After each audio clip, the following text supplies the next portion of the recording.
Join us from DeQueen, Arkansas to the historic Jefferson, Texas.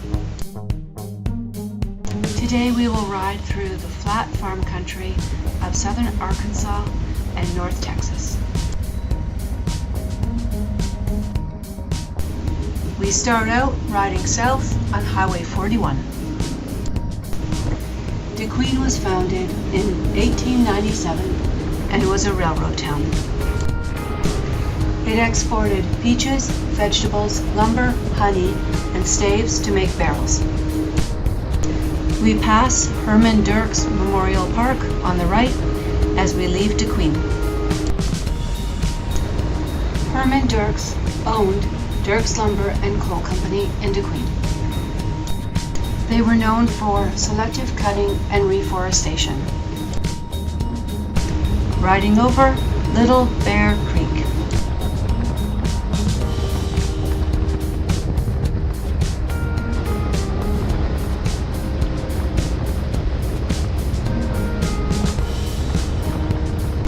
And now over Bear Creek.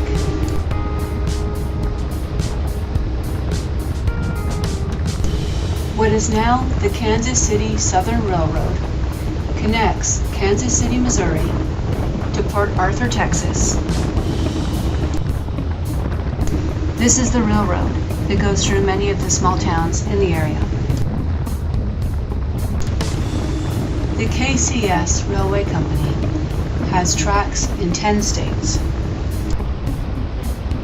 One thing that makes it different is most of its tracks go north-south, where most other railroads go east and west. The railroad started in 1887 with 2 lines south of Kansas City for mining.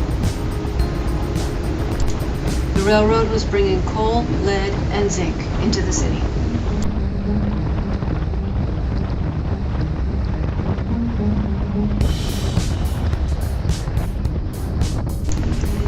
The town of Horatio. In the 2010 census, Horatio had 1,044 residents. The employers here are the poultry industry, manufacturing jobs, including a sawmill, and a manufacturer of cleaning chemicals. Horatio was originally known as Rock Hill. Horatio was given its name by Fred Hubble to honor his father and his hero from Roman history.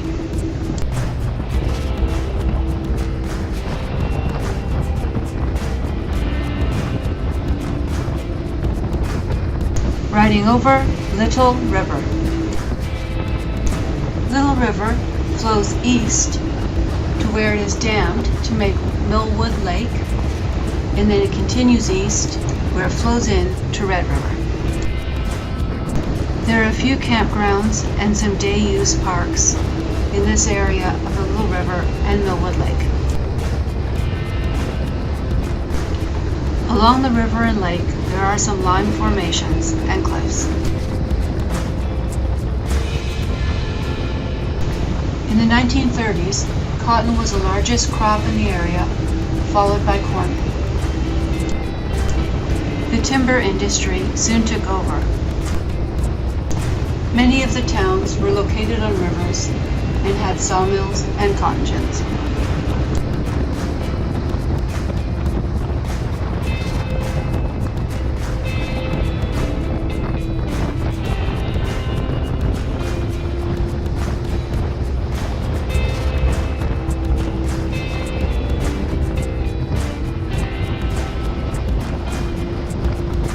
This is Crossroads Truck Stop, and it is not in a town. The Crossroads Truck Stop has a cafe, gas station, and store.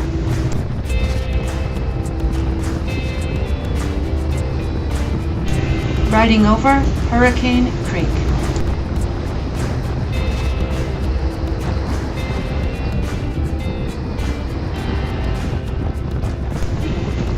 The Arkansas Rural Water at Little River County.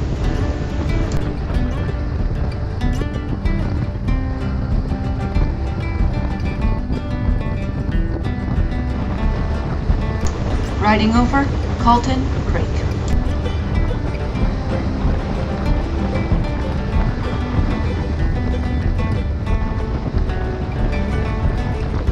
Before the railroad was in the area, there was ferries, steamboats, and flatboats on the rivers.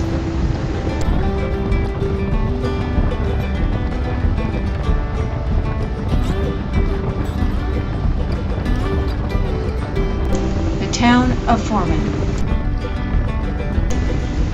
In 1957, Foreman's main employer was a cement factory. There is chalk and lime found in this area. Cotton and later cattle farming are also popular here.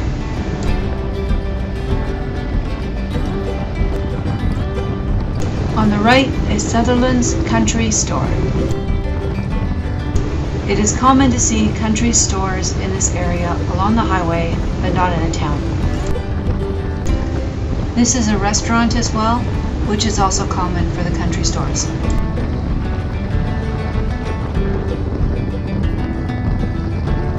This is the flattest stretch we saw on this whole trip.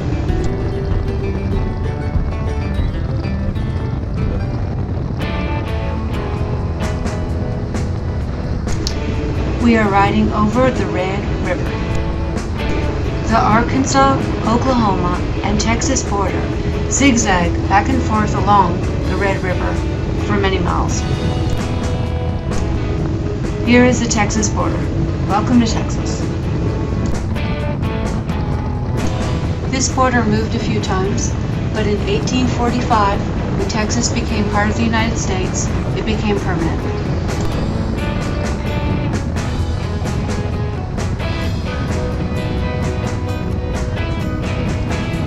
The forests in this area have shoreleaf pine, cedar, and white oak. Agriculture is good here, with rich bottomlands, sand, silt, and clay.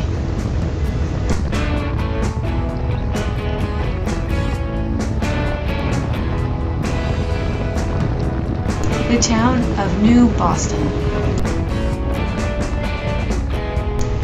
Along with the agriculture, there is beef, dairy, and poultry here.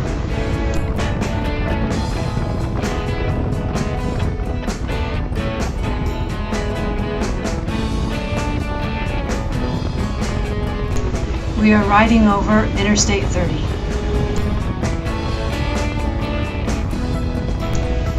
Boston was named for early storekeeper W.J. Boston.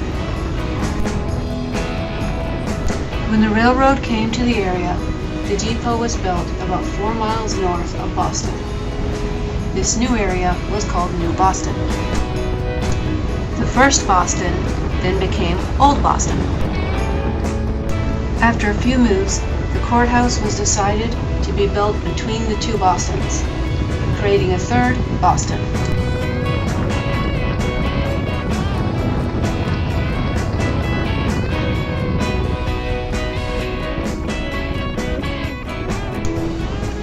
Turning left or east on Highway 67.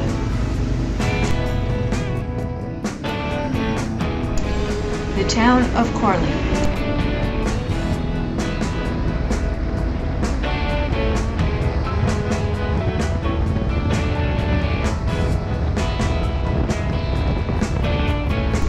And the town of Maud.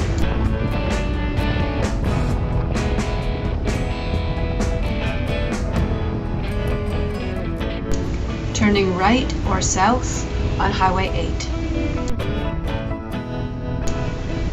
Before the Republic of Texas era, Maud was known as Red River Country and was one of the earliest settled areas. There were 300 people living in Maud in 1910. In 2000, Maud had 1,028 residents.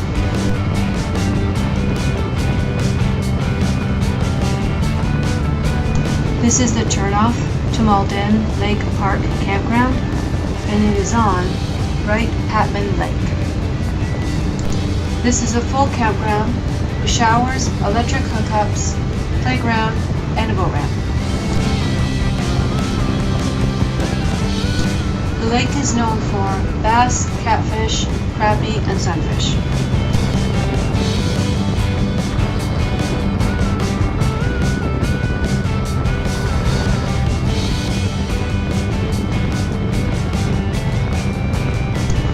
The building with the flags on it on the right is a bait shop, and on the left, the small building is a barbecue.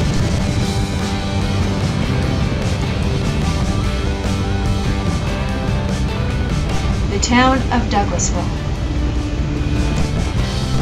Douglasville was named for John Douglas, an early resident, and was settled in the 1850s.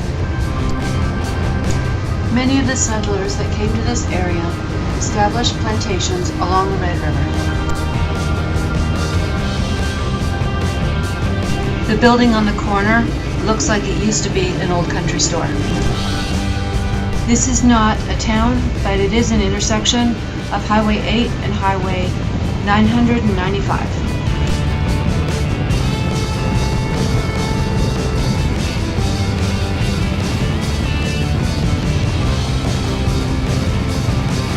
Our GoPro battery didn't make it all the way to Jefferson, where we stopped for the night. It was also dark when we got there, so not much to see anyway.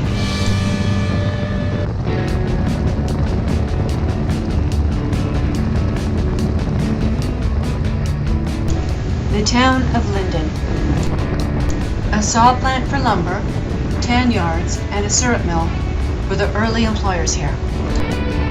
The local George Washington printing press was sunk in the Red River in 1864 to prevent it falling into the hands of the Federal soldiers.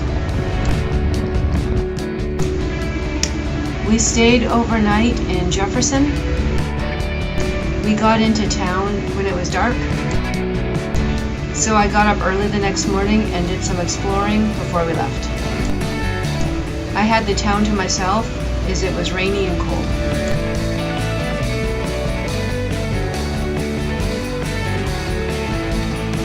Thank you for joining us on the last leg of our Ozark trip.